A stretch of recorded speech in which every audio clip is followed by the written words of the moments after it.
Welcome to How to Use Makeup as a Daily Self-Celebration. I am so excited to be here. My name's Jackie Roby. I'm a relationship mindset coach and founder of Inspire Journey Consulting. Ambitious women of color and allies hire me to break what I like to call the rigged algorithm of excellence. Because we are running and running and running, and what are we running towards? And we never stop.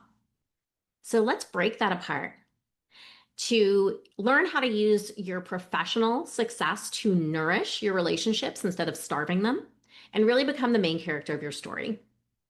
And today I am here with somebody so extraordinary who introduced me to a life I didn't know possible.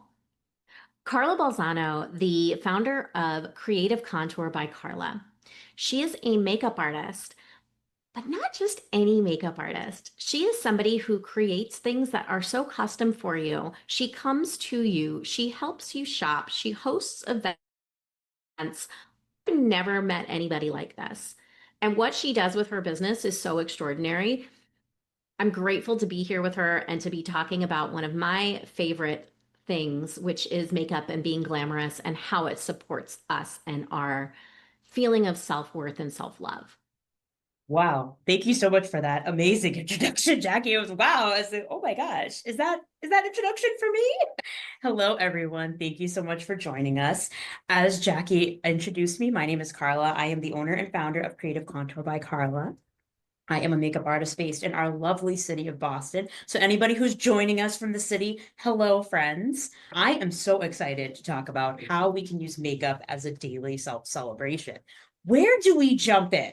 Where do we jump Mm. in, Jackie? Where shall we Well, start? I would say let's start with what happens in your makeup chair, right? Okay. You have been behind the chair for 10 years.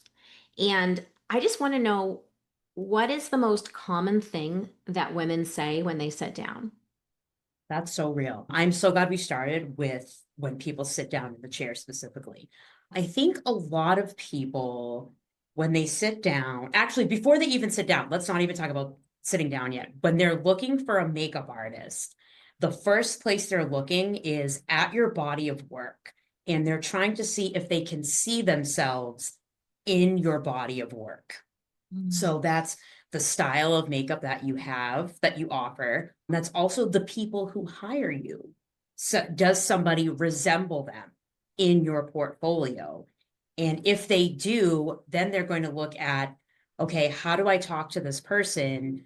What are they like? Because can I relate to them, first of all?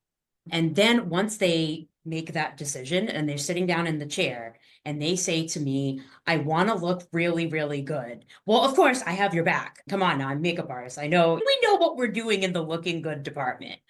I think one of my biggest concerns amongst my clients is about looking too made up. So none of that like super insta glam, like none of that like drag makeup. There's nothing wrong with that makeup. First of all, I think it has a great time and place for it. But I think a lot of people who come to me are like, I just want like a classic style. And I'm like, absolutely.